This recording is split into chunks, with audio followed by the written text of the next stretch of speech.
مشعل الداوود. شفت هلالية في مرمى القادسوية وفي مرمى القادسية.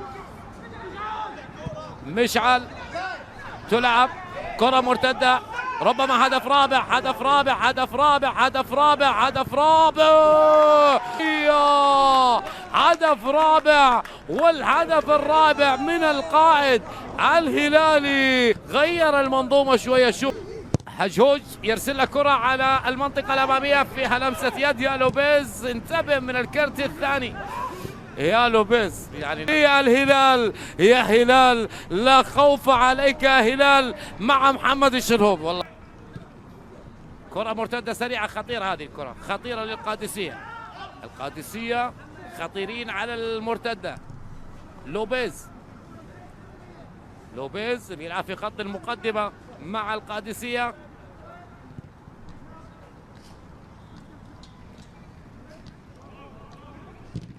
كرة هلالية عادت بعد ذلك خطيرة إلى لوبيز، اللاعب المزعج المربك دائما. هذا هو اللي لعب لوبيز وتدخل. شوف لوبيز، هذا التدخل اللي أصيب فيه هذا اللاعب اللي أمامك في الصورة الآن.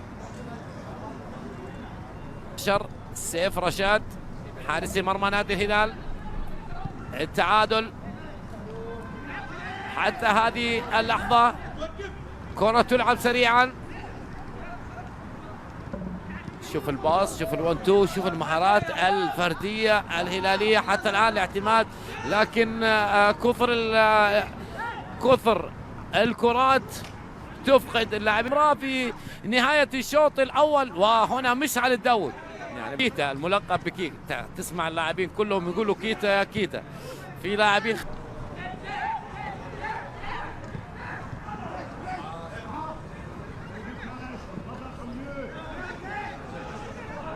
الآن يحمل الدفة التدريبية لنادي الهلال تحت سن 21 سنة.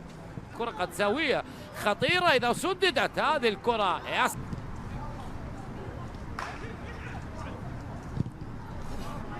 كرة لنادي الهلال في منتصف الملعب، تناقل والتناغم، مرتدة سريعة هلالية.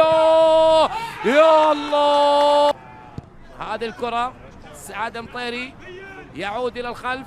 مشعل الداوود، إرسالية هلالية. الهلال ينتظر مشعل الداوود. مشعل يرسل له كرة.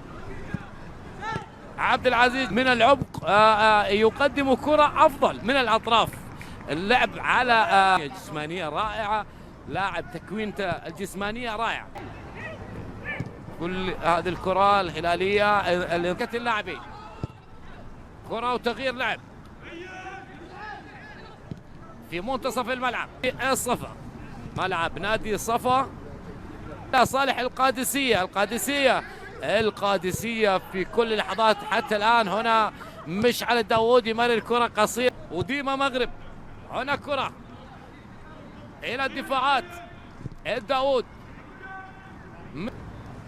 تغيير اللاعبين بجهة من اليسرى إلى اليمنى ومن اليمنى إلى اليسرى دائما، يعني يعطي 20 دقيقة ثم تغيير لعب إذا شاف المنطقة اللي فيها